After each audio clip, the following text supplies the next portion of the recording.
अस्सलाम वालेकुम, आप देख रहे हैं हो क्या रहा है। मैं हूं Faisal Abbasi, group editor 90 news. Irshad Ahmad Arif सब साथ हैं। शुक्रिया इरशाद साहब आपका। प्रोग्राम में हमें ज्वाइन कर रहे हैं पाकिस्तान पीपल्स पार्टी के सीनियर रहनुमा और सूबाई वज़ीर सईद गनी साहब। सईद साहब बहुत शुक्रिया आपका, आपसे गुफ्तगू करेंगे। जो समंदरी तूफ़ान बाइपर जॉय है वो पाकिस्तान के साहिली इलाकों की तरफ बढ़ रहा है, बिलखसूस जो केटी बंदर का इलाका है, ठट्ठा है, बदीन है, अब तकरीबन 200 से 250 किलोमीटर के फासले पर है और 100 किलोमीटर की जो हवाएं हैं उनकी रफ़्तार है। 150 किलोमीटर के करीब इस तूफ़ान की जो लहरें हैं उनकी रफ़्तार है। सिंध हुकूमत की जानिब से क्या पेशगी इक़दाम किए गए हैं, इस पर भी आज के प्रोग्राम में डिटेल बात करेंगे। और हम दुआ गो भी हैं कि अल्लाह रब्बुल इज़्ज़त इस तूफ़ान की जो तबाहकारियाँ हैं उससे वतन अज़ीज़ को महफूज रखे। दूसरी जानिब सिंध से मुताल्लिक़ ही जो मेयर के इंतखाबात हैं, बिलखुसूस कराची के, ये मार्का है पाकिस्तान पीपल्स पार्टी के मुर्तज़ा वहाब और जमात इस्लामी के हाफिज़ नईम के दरमियान। लेकिन इसमें जो फ़ैसला कुन जो किरदार नज़र आ रहा है वो PTI के जो चेयरमैन हैं, UC चेयरमैन हैं, उनका है। उनका वज़न जिस पलड़े में जाएगा तो वो बाआसानी कराची का मेयर मुंतखब हो जाएगा। लेकिन पाकिस्तान पीपल्स पार्टी के लिए जो तारीख़ी एतबार से ये कितना अहम है कि वो पहली बार जो कराची की बल्दियात हैं उनके पास मौका आया है। और 15 साल से सूबे में तो सिंध हुकूमत है, लेकिन ये बल्दियात अगर आ जाते हैं पीपल्स पार्टी के पास, ये इख्तियारात आ जाते हैं तो पीपल्स पार्टी क्या कुछ यहाँ तब्दीली ला सकती है, इसी पे हम बात करेंगे। इरशाद साहब, ये बड़ी सिग्निफ़िकेंट है ये बात सारी कि पीपल्स पार्टी ने वफाक में हुकूमतें की, पंजाब में भी एक बार हुकूमत की, सिंध में तो पिछले 15 साल से है। लेकिन कराची की बल्दियात अगर पीपल्स पार्टी के पास आ जाती हैं तो पीपल्स पार्टी के लिए तारीख़ी तो है, लेकिन ये आसान है, ये फूलों की सेज है, ये बड़ा कठिन सफ़र है। ये इसके बस सिर्फ दो पहलू हैं। एक तो ये है कि इलेक्शन, मेयर का इलेक्शन जीतना पहला मरहला है, और उसके बाद अगर Peoples Party fair and free election के ज़रिए, वोटिंग के ज़रिए, अपने जो काउंसलर हैं, जो UC चेयरमैन हैं, उनके वोटों के ज़रिए अपना मेयर मुंतखब करा लेती है, तो उसके बाद परफॉर्म करना, डिलीवर करना, ये एक दूसरा मरहला होगा। कराची पीपल्स पार्टी के लिए हमेशा एक मसला रहा है। जब हुकूमत उसकी वहाँ रही, खा भुट्टो साहब के दौर में, खा बेनज़ीर साहबा के दौर में, खा ज़रदारी साहब के दौर में, तो कराची में चूँकि उसको उस तरह का मैंडेट नहीं मिलता था जिस तरह का सिंध का मैंडेट उसको मिलता रहा, अंदरूनी सिंध का, तो उसकी वजह से कभी MQM उसके लिए मुश्किलात पैदा करती थी, कभी जमात इस्लामी पैदा करती थी, एक दौर में जमीयत उलमा पाकिस्तान होती थी, कभी मुस्लिम लीग ने मुश्किलात पैदा कर दी। तो ये मुश्किलात कराची में हमेशा होती रही हैं और फिर शिकवे शिकायत भी चलते रहे हैं। अब पहला मरहला तो है 15 तारीख को कि वो इलेक्शन किस तरह से होता है, कैसे होता है। पार्टी की शोहरत रही है और पीपल्स पार्टी दावेदार रही है इस बात के कि हम तो जमहूरियत पे यकीन रखते हैं, हम तो जिस तरह यहाँ छांगा मांगा या इस तरह के मामलात होते हैं उससे हमारा कतई ताल्लुक़ नहीं है। तो इसलिए हम तो फेयर एंड फ्री इलेक्शन के ज़रिए हमेशा आते हैं, आवाम के वोटों से आते हैं। तो लेकिन अब जो सूरत हाल है, दो पार्टीज़ ने इत्तेहाद कर लिया, तहरीक इंसाफ और जमात इस्लामी ने, और उसकी वजह से जो है मामला थोड़ा सा लग रहा है कि मुश्किल पेश आएगी कि अगर सपोज़ PTI के जो अरकान हैं वो वफ़ादारियाँ तब्दील कर लेते हैं, वो गैर हाज़िर हो जाते हैं अपनी मर्ज़ी से या किसी दबाव की वजह से या किसी लालच की। लेकिन अब तो अदालती हुक्म आ चुके हैं, अदालती हुक्म आ चुका है, तो उसके बाद फिर उंगलियां तो उठेंगी पीपल्स पार्टी की तरफ। ये हम सईद गनी साहब से भी मालूम करेंगे। असद ज़मान साहब हैं गालबन, उनके वहाँ जो लीडर हैं, उनका एक कल परसों बयान चला जिसमें उन्होंने कहा कि जी हम तो इस फ़ैसले से मुत्तफ़िक नहीं हैं, ये क़यादत ने हमसे पूछे। आज अभी थोड़ी देर पहले एक वीडियो स्टेटमेंट दोबारा चल रही है जिसमें उन्होंने कहा कि मैंने एक दबाव के तहत एक बयान दिया था जिससे मेरा कोई ताल्लुक़ नहीं है। हम PTI के फ़ैसले के मुताबिक, PTI की लीडरशिप के फ़ैसले के मुताबिक, चेयरमैन के फ़ैसले के मुताबिक जमात इस्लामी के साथ हैं और वहाँ वोट देंगे। अब इन दोनों बयानात के बाद सूरत हाल क्या बनती है, PTI के अरकान हाज़िर होते हैं, गायब होते हैं, गैर हाज़िर होते हैं, ये सारे पहलू हैं।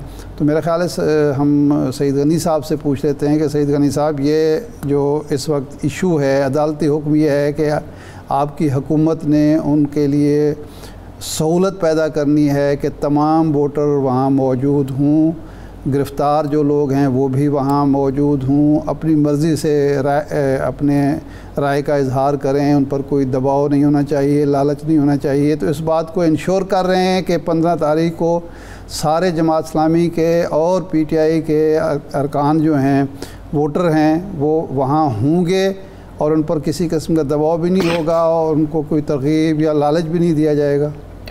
देखिए, पहली बात तो ये है कि PTI इस वक्त पूरे मुल्क में टूट फूट का शिकार है और पूरे मुल्क में लोग PTI को छोड़ रहे हैं और इवन सुबह सिंध में भी उनके कई अहम रहनुमा, बल्कि ऐसे लोग भी जो शायद शुरू दिन साथ थे, वो भी उनको छोड़कर चले गए।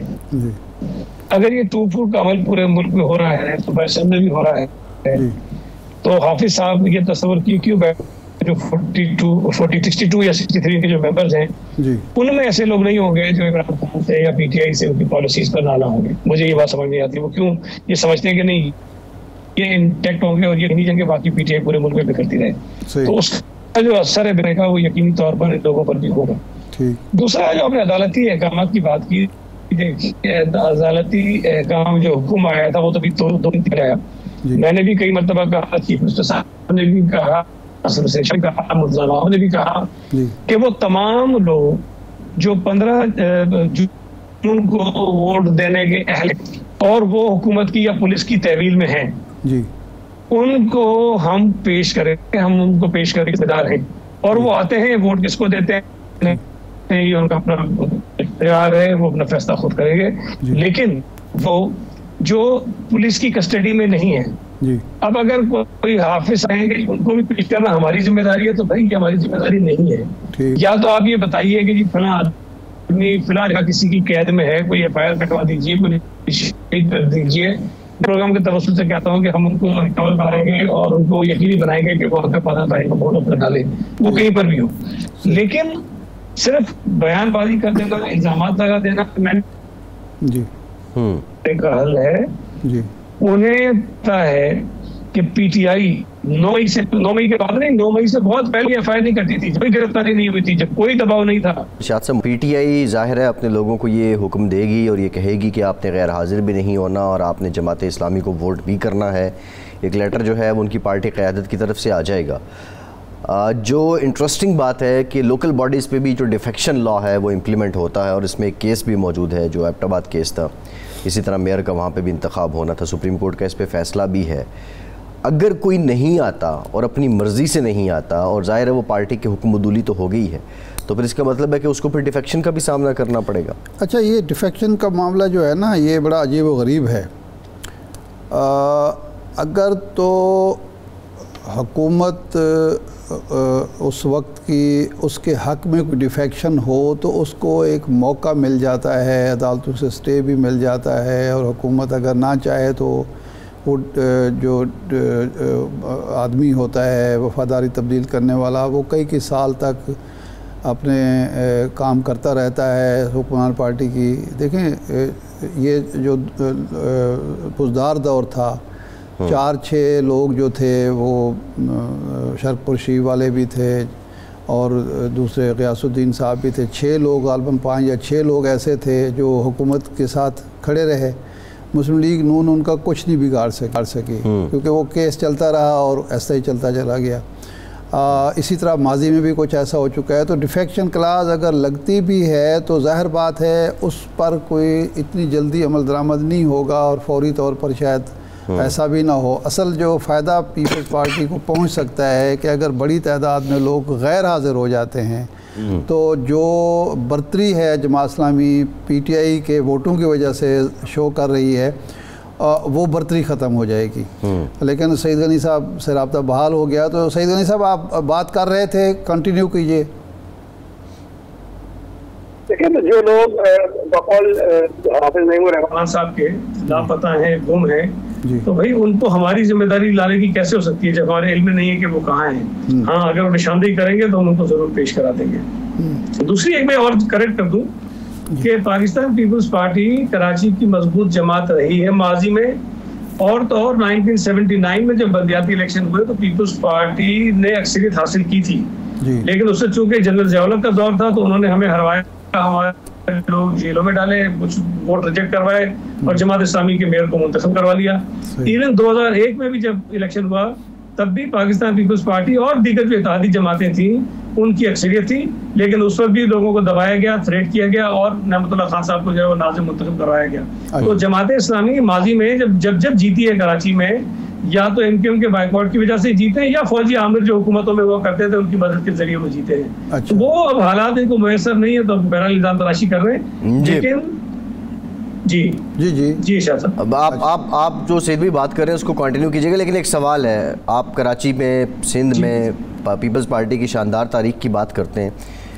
आज का दिन कराची है वो दुनिया का आलूदा तरीन शहर है और 15 साल से मुसलसल हुकूमत सिंध में आपकी आ चुकी है, बाकी हवाला आपने ख़ुद दे दिया। तो आप नहीं समझते कि कराची जिन हालात में है इसमें पीपल्स पार्टी की भी जिम्मेदारी है, पीपल्स पार्टी का भी कसूर है, अगर कराची के लोगों ने 12 मैंडेट दिया है आपको? फैसल साहब, एक तो ये जो आलूगी का बता रहे हैं ना, ये रोजाना जांचा जाता है और अक्सर औकात लाहौर भी आलूदा होता है, कभी फैसलाबाद भी आलूदा होता है, कभी और शहर भी होते हैं। तो ये चीजें बदलती रहती हैं। ये मेरा नहीं ख्याल के पैमाना होता है कि किसी शहर के अंदर कोई तरक्याती काम हो रहे हैं कि नहीं हो रहे। बड़े शहर हैं, गाड़ियां बहुत हैं, पोल्यूशन ज्यादा होता है, इसलिए आलूगी उसका सबब बनती है। जो दूसरी बात आप कह रहे हैं, अगर पाकिस्तान पीपल्स पार्टी को लोगों ने इस बल्दियाती इलेक्शन में कराची और हैदराबाद में वोट दिया है तो मेरा ख्याल ये पॉलिटिकल वर्कर, ये जो सबसे बड़ा पैमाना होता है किसी सियासी जमात की मकबूलियत को जांचने का, वो इंतखाबात होते हैं और उसका नतीजा होता है।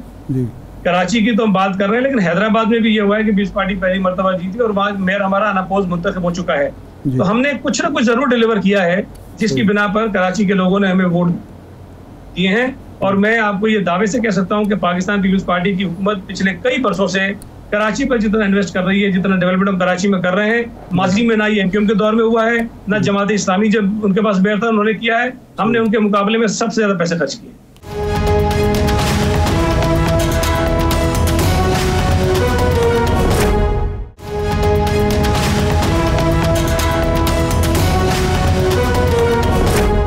अच्छा, ये फरमाएं कि ये इलेक्शन होता है, आप इसमें पुरएतमाद हैं कि पीटीआई के लोग या तो गैर हाज़िर हो जाएंगे या आपके हक़ में वोट करेंगे?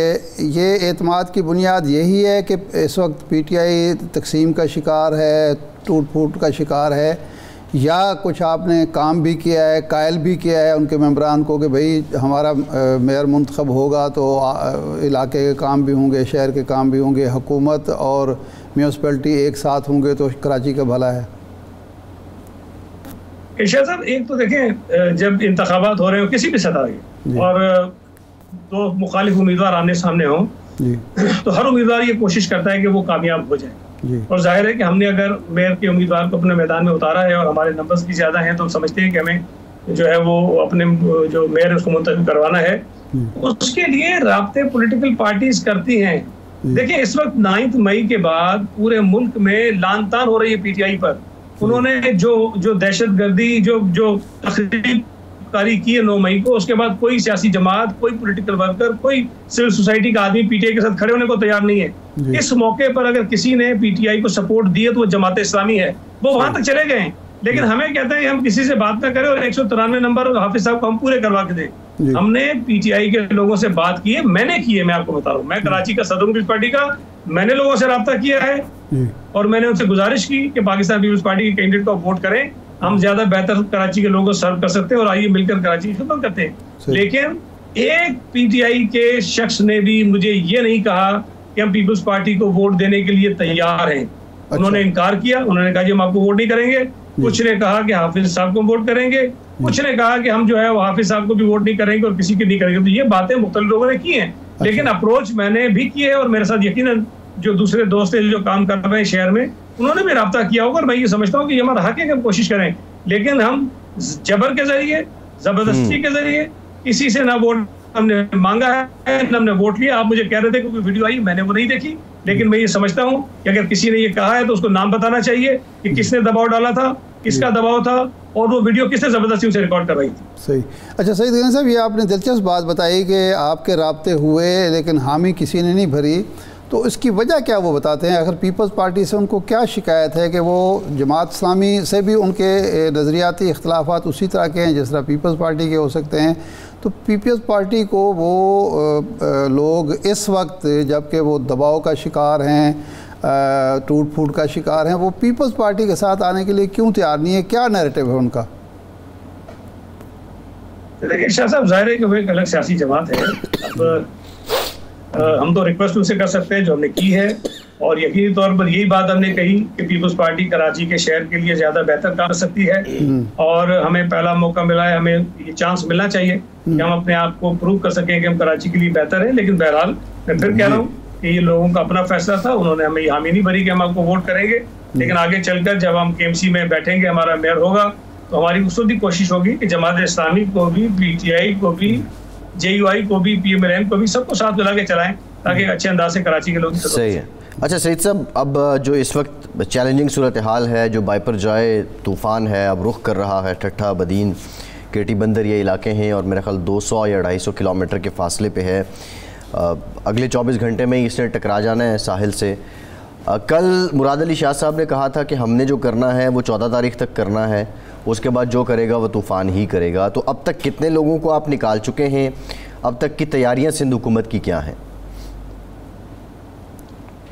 देखें, जो सूरत हाल कुछ 2-4 दिन पहले डेवलप हुई थी, अब तक की इत्तलात हैं कि उस तूफान की शिद्दत में कुछ कमी आई है।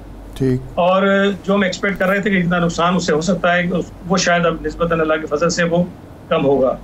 और कराची की तरफ तो वो नहीं आएगा, लेकिन दीगर जो सूबा सिंध की साहिली इलाके हैं वहाँ यकीनन नुकसान का अंदेशा है। जी। हमने जो पहले काम किया, कोई तकरीबन 47,000 या 50,000 के करीब ऐसे लोग थे जिनको हमने वहाँ से मूव करना था, और वो मूव तकरीबन ज़्यादा लोग कर चुके हैं। जो माहीगीर समंदरों में थे उनको वापस बुला लिया गया है, और जो आबादियाँ थी जिनके घर थे आसपास, कराची का भी कुछ हिस्सा है, वहाँ पर भी हमने लोगों को हटाया है, और कुछ हमने कैंप्स कायम कर दिए हैं। कुछ इमारतें थी सरकारी, उसके अंदर आरजी कैंप्स बना दिए हैं। तो जो ह्यूमनली पॉसिबल हो सकता था, जो हम कर सकते थे, हम कर रहे हैं। लेकिन बहरहाल जब इस किस्म की कोई आफत आती है तो नुकसान और तकलीफ उससे ज़रूर सबको होती है। सही। अच्छा, तूफ़ान की बात हो गई, एक सियासी सवाल फिर मैं करना चाहता हूँ कि ये जो लोग टूट फूट का शिकार हुई, PTI, जो लोग PTI से अलग हुए, उन्होंने पहले तो सियासत से रिटायरमेंट का ऐलान किया, अब वो तहरीक इस्तेकाम पाकिस्तान पार्टी की तरफ चले गए। कराची के वो बासी हैं, सिंध के बासी हैं, पीपल्स पार्टी ने उनसे अप्रोच नहीं किया, या पीपल्स पार्टी को छोड़ के वो एक ऐसी नई जमात की तरफ क्यों चले गए जिसका मुस्तकबिल अभी तक मालूम नहीं क्या होगा, सियासी मुस्तकबिल? इसकी क्या वजह है? क्या वजह है कि कराची के लोग भी पीपल्स पार्टी को तरजीह अव्वल नहीं समझते? नहीं शाह साहब, मैं आपको एक अर्ज करूँ कि क्योंकि मेरी सारी ज़िंदगी, मेरी सारी पॉलिटिक्स कराची की है जी। जो PTI के अरकान यहाँ से मुंतखब हुए थे जी, उनमें कोई एक आदमी भी ऐसा नहीं है जो ये कह सके कि जी उसके आने से पीपल्स पार्टी को पॉलिटिकली भी बेनिफिट होगा, कोई 4-5-6 हज़ार वोट उसकी वजह से पड़ जाएंगे। हमारा ख्याल है कि कोई एक आदमी भी ऐसा नहीं है। हाँ, अच्छा, चंद अफराद ऐसे हैं ज़ाती तौर पर जिनका जो इमेज है, जो रेपुटेशन है शहर में, वो अच्छी है, और उनसे हम बात करेंगे। लेकिन मैं आपको ये बता दूं कि कई लोगों ने पीपल्स पार्टी से राब्ते किए। फिल वक्त हम इस बिल्कुल मूड में नहीं है कि हम उनको पार्टी में शामिल करें। उसकी बुनियादी वजह यह है कि जो कराची में हलके हैं, उन हलकों में हमारे पास अक्सर कैंडिडेट्स मौजूद हैं, और इस वक्त हम इस पोजीशन में नहीं है कि PTI छोड़कर आने वाले लोगों को, जो कमजोर पॉलिटिकल पोजीशन में हैं, उनको अपने मजबूत उम्मीदवारों के ऊपर तरजीह दे, उनको टिकट दे दें। सही है। ये नेक नाम लोग कौन हैं, कौन से खुशकिस्मत हैं जिन पर नेक नामी का लेबल लगाया जा सकता है, जो आपसे राब्ते में हैं? मेरा ख्याल है कि अभी नाम लेना तो मुनासिब नहीं है, लेकिन चंद लोग ऐसे हैं जिनकी शहर के अंदर एक अच्छी। सही। तो इसका मतलब है कि या तहरीक इस्तेकाम पाकिस्तान, इस्तेकाम पाकिस्तान पार्टी है। अभी तक हमारे मुंह पे उनका नाम नहीं चढ़ा, तो इसलिए ज़ुबान पे, तो इसलिए मदद या इस्तेकाम IPP भी नहीं बनता जी। हाँ, IPP बनता है। IPP से असल में IPP से हमारी अच्छी जो है ना यादें वाबस्ता नहीं है। बड़ी तकलीफ़ हुई है आवाम को, ये बिजली के बिल और लोड कैपेसिटी चार्जेस बढ़े हैं IPP के, गनी साहब बहुत होते हैं, वो चार्जेस बहुत बोझ हैं। तो यानी पीपल्स पार्टी समझती है कि ये लोग वफादारियाँ तब्दील करने वाले हैं और ये बर्डन होंगे पार्टी के लिए, इसलिए उनको कबूल ना किया जाए। नहीं, उससे हटकर मेरा ख्याल है कि देखिए कोई भी पॉलिटिकल पार्टी जब किसी शख्स को पार्टी में लेती है तो उसके जो पॉलिटिकल बेनिफिट्स होते हैं वो हम लेना चाहते हैं। हाँ, लेकिन इस वक्त मेरा ये ख्याल है कि अक्सर जो PTI के MPs और MNAs थे, ज़ाती तौर पर उनकी कोई सियासी हैसियत अक्सर लोगों की नहीं है। ठीक है, मुख्तलिफ ओहदों पर रहे हैं, उनका कोई नाम मुल्क में आ गया है किसी न किसी मकाम पर, लेकिन सियासी तौर पर वो बिल्कुल फारिग लोग। सही। अच्छा सही। वैसे इस पार्टी के बारे में आपकी राय ये है कि ये भी किंग्स पार्टी है, जिस तरह पहले माजी में काफ league, Republican Party, convention league बनती रही, या कोई वाकई ये मेरा ख्याल है कि शायद कोशिश की जा रही है कि एक नई इस किस्म की जमात बन जाए, लेकिन मुझे ये सिलसिला आगे बढ़ता हुआ नजर आता नहीं है। सही। अच्छा सईद साहब, जरदारी साहब पंजाब में थे और यहाँ पे उन्होंने खासे डेरे डाले रखे और लोग आपके पास आते भी रहे, पीपल्स पार्टी में शामिल भी होते रहे और यूँ लग रहा था कि एक बड़ा हॉट सीज़न है, मज़ीद लोग भी आएंगे, लेकिन वो बवजह डॉक्टर को दिखाने के लिए चले गए दुबई अचानक। तो इसकी क्या रीज़न हो सकती है? जितने लोग पीपल्स पार्टी ने पंजाब से लेने थे वो ले लिए हैं, मज़ीद नहीं आ रहे थे, या वहाँ जाना बहुत ज़रूरी था और फिर 2 हफ्ते के क़याम की इत्तला भी है उनकी? मुमकिन है कई लोग ऐसे हों जो पार्टी में आना चाहते हों, बल्कि इत्तेफाक की बात है कि मुझे किसी दोस्त के तवसुत से कुछ 2-3 अफराद ने रब्ता किया जो पंजाब में है और वो पार्टी में आना चाहते हैं, लेकिन पार्टी उनको शायद ले नहीं रही है किसी वजह से। जब मैंने ज़ाहिर के जो कंसर्न लोग हैं उनसे बात की तो उन्होंने मुझे उसके रीजंस बताए, और मैं आपको बता दूं कि वो लोग जो हैं वो काफ़ी मजबूत लोग हैं जिन्होंने रब्ता किया था। तो अगर पीपल्स पार्टी कुछ मजबूत लोगों को भी लेने से माजत कर रही और कासिर हैं तो यकीनी तौर पर कुछ ना कुछ होगा, और यही सबब होता है कि अब हर आदमी को इस तरह से नहीं ले सकते। जो शर्तें हैं वो भी अपनी कैलकुलेशंस करते हैं कि जी हमें फायदा होगा कि नुकसान होगा, लेकिन इलेक्शन जैसे ही करीब आएंगे, ये मैं आपको बता दूं, सिर्फ पंजाब में नहीं पूरे पाकिस्तान में बशमूल कराची बहुत अच्छे नाम पाकिस्तान पीपल्स पार्टी में शामिल होंगे। सही है। अच्छा ये बताएं KPK में किससे रब्ता हो रहा है? क्योंकि एक KPK की शख्सियत परवेज़ खटक साहब, उनकी एक पुरस्रार खामोशी है और वो पीपल्स पार्टी में माजी में भी रहे हैं, फिर आफ्ताब शेरपाव साहब भी हैं। कुछ लोगों का कहना था कि शायद वो अपनी कौमी वतन पार्टी पीपल्स पार्टी में जम कर दें, तो ये कोई राब्ते हो रहे हैं? अच्छा वैसे मैं आपको फ्रेंकली स्पीकिंग बताऊं, क्योंकि मैं कराची का सदर हूँ और मेरी हमेशा कोशिश होती है कि जो काम मेरे जिम्मे हो मैं उसको ज़्यादा तवज्जो दे के करूँ। बाकी पंजाब की सियासत का जो राब्ते कौन कर रहा है, किससे कर रहा है, मुझे ज़्यादा मालूमात नहीं है, लेकिन मजमूई तौर पर इस वक्त पाकिस्तान पीपल्स पार्टी बड़ा एग्रेसिवली अपने आप को पूरे मुल्क में मजबूत और मुस्तहकम करने के अमल में है। और KPK से मैं ये नहीं कह सकता कि किससे रब्ता है किससे नहीं है, लेकिन बहुत बड़ी तादाद में लोग जो हैं पीपल्स पार्टी में शामिल हुए भी हैं, लेकिन शायद उससे ज़्यादा लोग शामिल होंगे आने वाले दिनों में। सईद साहब बहुत शुक्रिया आपके वक्त का, और ब्रेक के बाद मज़ीद बात करते हैं, हमारे साथ रहिए।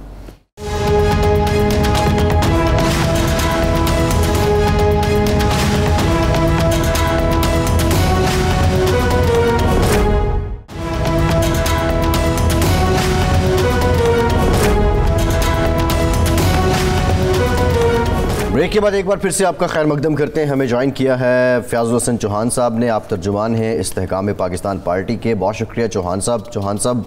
पहले तो जो ऑर्गेनाइजेशनल स्ट्रक्चर बना है अव्वलीन, उसमें आपकी शमूलियत पे हम आपको मुबारकबाद पेश करते हैं। दूसरा ये बताइएगा कि आपकी जो पार्टी के सरबराह हैं तरीन साहब, अभी तो बिल्कुल बस पार्टी अनाउंस हुई, रेल पेल जारी थी, लोग आ रहे थे, लेकिन ऐसे में वो बरतानिया चले गए और इत्तलात ये हैं कि उनकी नवाज शरीफ साहब से भी मुलाकात होनी है। तो ये आपकी और नून लीग की अंडरस्टैंडिंग के साथ ही मामलात आगे चल रहे हैं? बिस्मिल्लाहिर्रहमानिर्रहीम। देखिए, पहली बात तो आप ये ध्यान में रख लें कि वो अपने इलाज के लिए जो रेगुलर हो जाते हैं, उस इलाज के लिए जो है वो बरतानिया गए हैं। दूसरी बात ये है कि इस्तेहकाम पाकिस्तान पार्टी PTI नहीं है कि जिसका लीडर ये कहे कि मैंने किसी के साथ बैठना नहीं है, मैंने किसी से बात नहीं करनी, मैंने वज़ीर-ए-आज़म की हैसियत से अपोजिशन लीडर के साथ नहीं बैठना, मैंने अपोजिशन लीडर की हैसियत से वज़ीर-ए-आज़म के साथ नहीं बैठना, मैं किसी को मानता नहीं हूँ, मैं किसी को जानता नहीं हूँ, कोई मेरे लेवल का नहीं है। और वो इतनी नरगसियत का शिकार हो कि वो किसी के साथ ना बैठने का ऐलान करें। ये इस्तेहकाम पाकिस्तान पार्टी में और जहांगीर तरीन साहब का ये एटीट्यूड और हमारी पार्टी का कम से कम ये स्टैंस और ये नैरेटिव नहीं है। हम तो हर किसी के साथ बैठेंगे। यानी नवाज शरीफ साहब से मुलाकात होगी? नेशनल इश्यूज के ऊपर जरदारी साहब से भी मुलाकात हो सकती है, आपकी फजल रहमान साहब से भी मुलाकात हो सकती है, MKM से भी मुलाकात हो सकती है, असफर नियाज़ वली साहब से भी मुलाकात हो सकती है। तो वहाँ कोई स्पेसिफिक मुलाकात के लिए नहीं गए, लेकिन मुलाकात अगर हो जाती है तो वो कोई इतना बड़ा इशू नहीं है। हाँ, मुलाकात की हद तक ठीक है, मुलाकात होनी चाहिए, हम इसके हक़ में हैं। लेकिन क्या ये बातें चल रही हैं कि सीट एडजस्टमेंट की बात भी होगी? तो आप चूँकि जब आपने पार्टी छोड़ी थी अपनी, आपने कहा था कि PDM के मुकाबले में हमेशा रहूँगा, क्योंकि उन पार्टियों के बारे में आपके जो ख्यालात पहले थे वही हैं। तो क्या सीट एडजस्टमेंट भी हो सकती है मुस्लिम लीग नून के साथ और पीपल्स पार्टी के साथ इस्तेहकाम पाकिस्तान पार्टी की?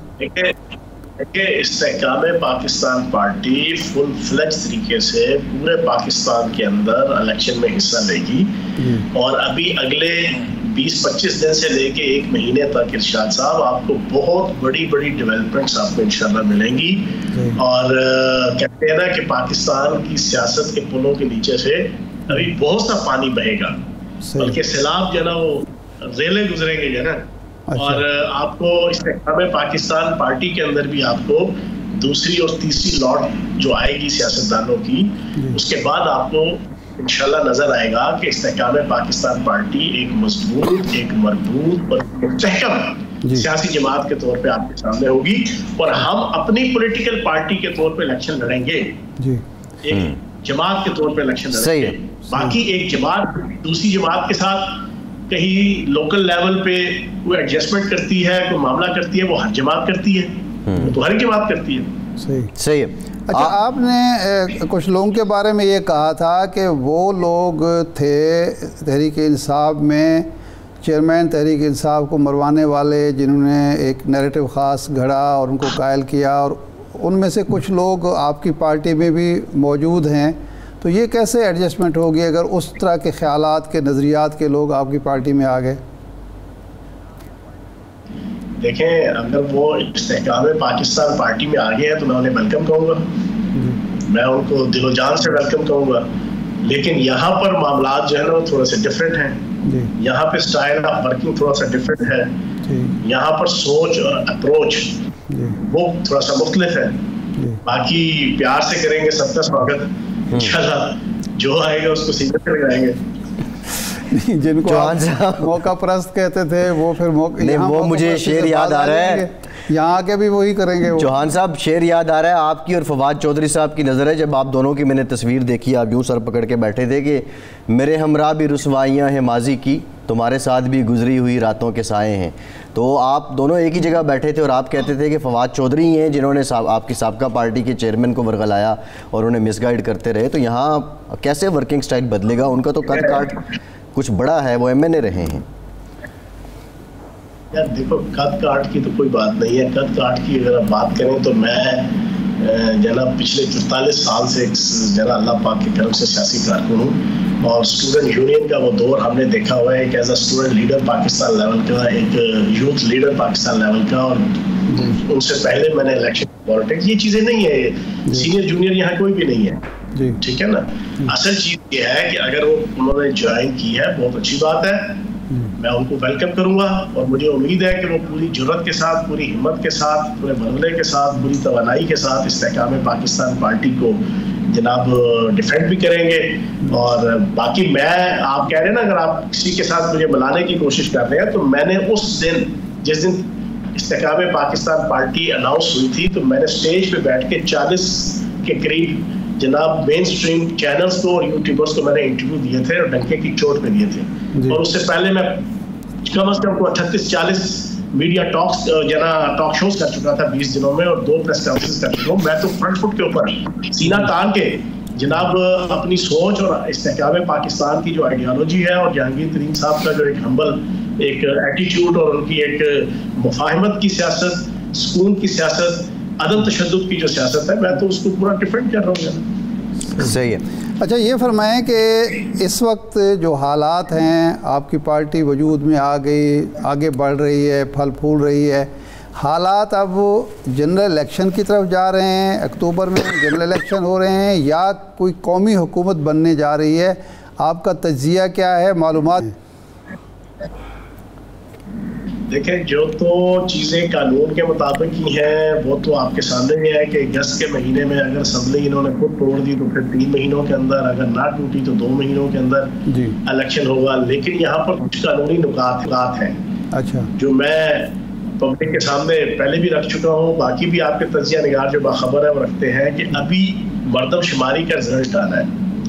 आइन कहता है, कॉन्स्टिट्यूशन ऑफ पाकिस्तान 1973 73 के आइन के मुताबिक जब भी पाकिस्तान में मरदमशुमारी का ऑफिशियल रिजल्ट और ऑफिशियल गजट अनाउंस होगा, उसके फौरन बाद रियासत पाकिस्तान पाबंद है कि वो कौमी और सूबाई असम्बली के हल्कों की डिलिमिटेशन वो करेगी और उसके तहत इंतखाबात करवाने की पाबंद है रियासत पाकिस्तान।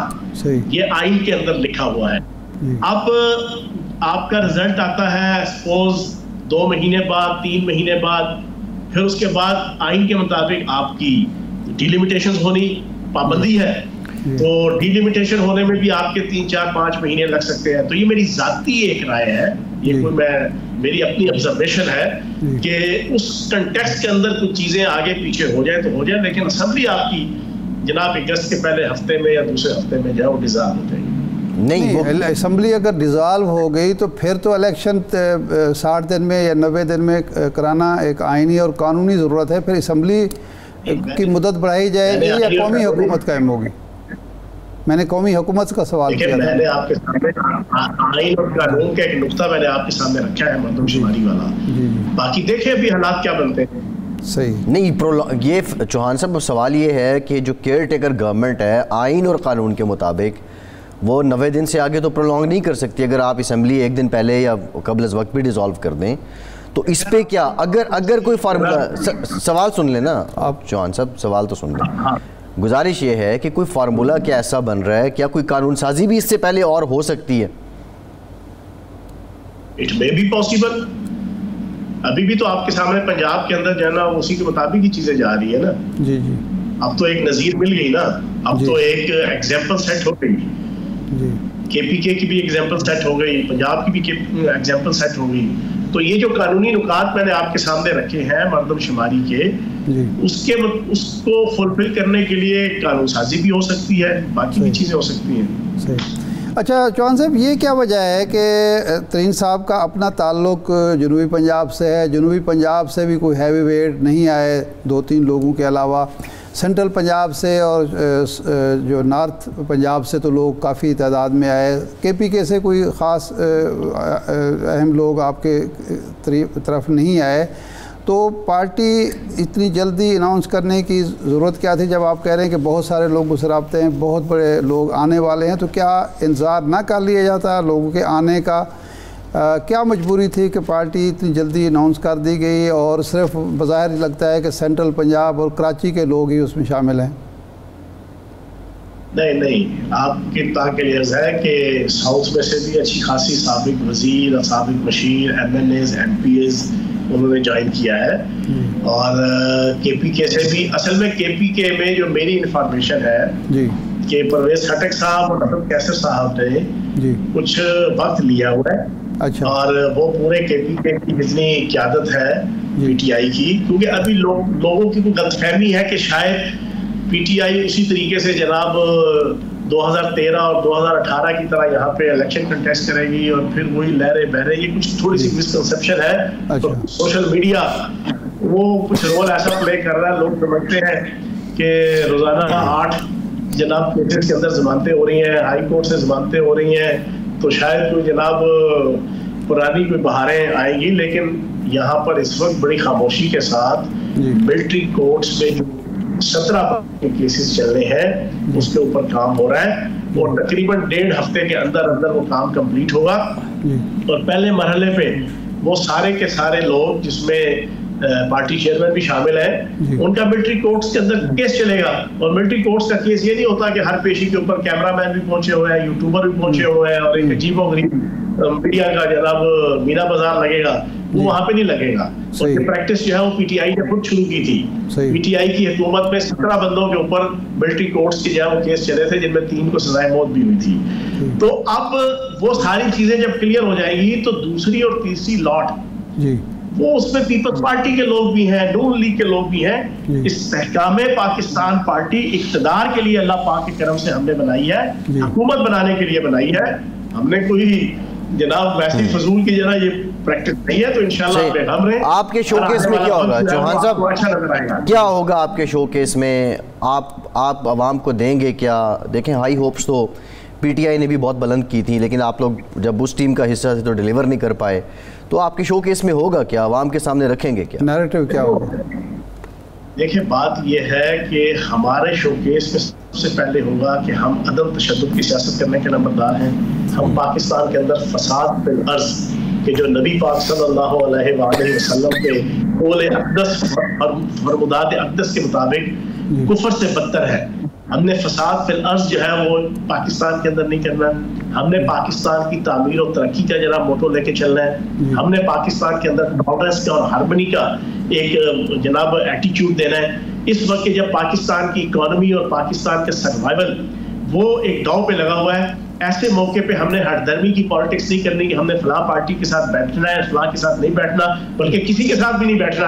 हम अपने आप को नरगसियत का शिकार करके हमारा लीडर वो कहे जी मैंने तो किसी से बात नहीं करनी। हम पाकिस्तान की बेहतरी के लिए, बका के लिए हर पॉलिटिकल पार्टी के साथ बैठ के पाकिस्तान को इन मसाइल से निकालने के लिए। जी ठीक, बहुत शुक्रिया फयाज़ हुसैन चौहान साहब हमारे साथ मौजूद थे। एक ब्रेक के बाद दोबारा हाजिर होते हैं।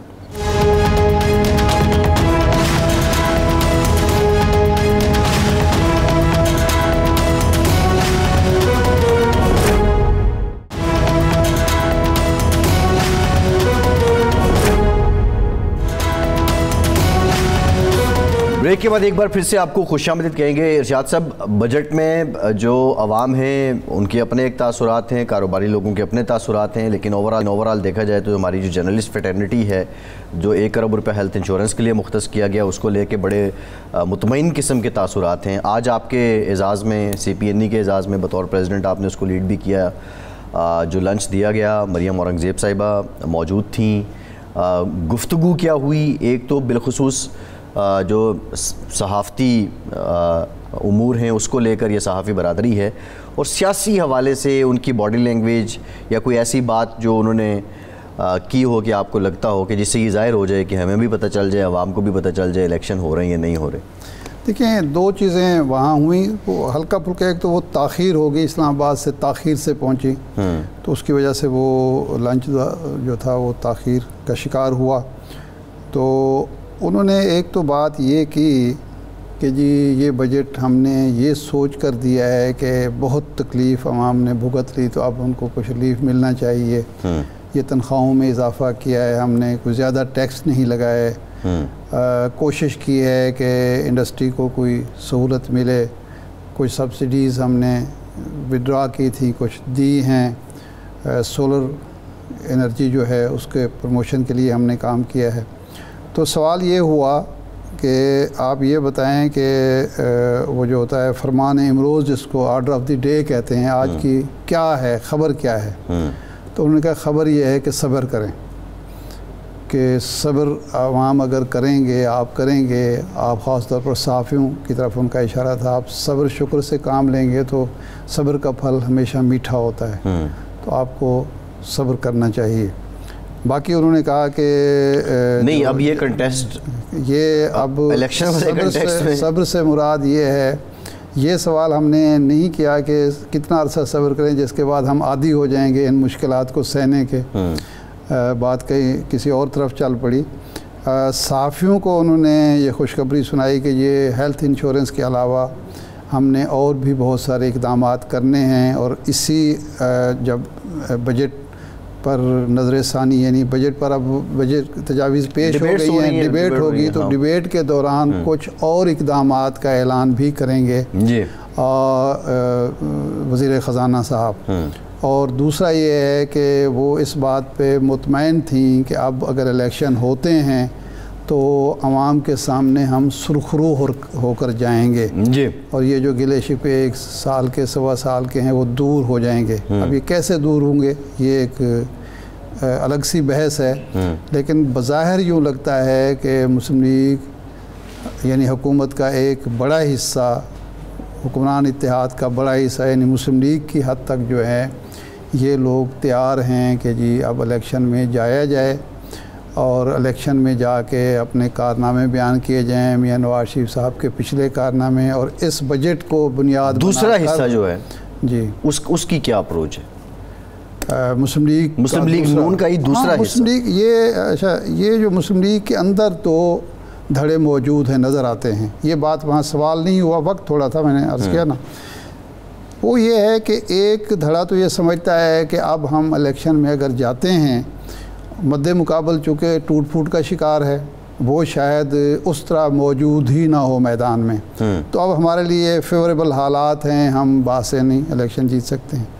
लेकिन दूसरा जो धड़ा है वो ये कहता है कि इस बजट के नतायज जब तक सामने ना आएँ, समरात से अवाम मुस्तफ़ीद ना हों, तो इस वक्त इलेक्शन में जाना हिमाकत होगी। ये जो कौमी हुकूमत की बातें हैं जी, इस पे हुक्मरान जमातें या बिलखुसूस नून लीग के लोग, क्योंकि आपको याद होगा कि हमारे प्रोग्राम में तनवीर इलियास साहब ने कहा कि ये बात पाकिस्तान की सियासी जमातों की तरफ से उठ रही है, क्या इसकी तायद में भी कोई सेंटिमेंट नहीं? बिल्कुल, मुस्लिम लीग नून कतई तौर पर इसके हक़ में ना है ना होगी। देखें, ये एक ऐसी पार्टी जो 3 दफ़ा वज़ारत उज़्मा का मज़ा चख चुकी हो, वो क्यों चाहेगी? और फिर ये 1.25 साल का मखलूत हुकूमत का मज़ा भी उसने चखा है जी, यानी वो पॉजिटिव मानू में पहले जो 3 दफ़ा वज़ारत उज़्मा है वो शानदार, फिर 2 तिहाई अक्सरियत, और ये 15 महीने एक कड़वा फल चखा है कि मखलूत हुकूमत के कितने मसाइल होते हैं, कितनी मुश्किलात होती हैं, कितने नुकसानात होते हैं। तो मुस्लिम लीग नून में तो ये चीज़ नहीं है कि जी मखलूत हुकूमत कौमी हुकूमत बन जाए और हम फिर इंतज़ार करते रहें और उसकी बागडोर किसी और के हाथ में हो। वहाँ ये चीज़ नहीं है। वहाँ एक सोच है कि इस वक्त अभी हालात इतने साजगार नहीं हैं कि हम इलेक्शन में चले जाएँ। मियां नवाज शरीफ साहब अगर सितंबर में वापस आते हैं तो ये अदालती प्रोसेस इतना आसान नहीं है कि 1 महीने के अंदर जी वो पेशियाँ भुगतेंगे या कैंपेन चलाएंगे। अगर पेशियाँ भुगत रहे होंगे तो कैंपेन तो नहीं चल सकती। तो इसलिए वो चाहते हैं कि वो एक ग्रुप जो धड़ा है वो चाहता है कि इसको आगे ले जाया जाए किसी ना किसी बहाने। अगर ये मार्च अप्रैल तक चला जाए तो ज़्यादा मुफीद है। इरशाद साहब, प्रोग्राम का टाइम खत्म हो गया, बहुत शुक्रिया आपका, आज हमसे इतना ही, इजाज़त दीजिए।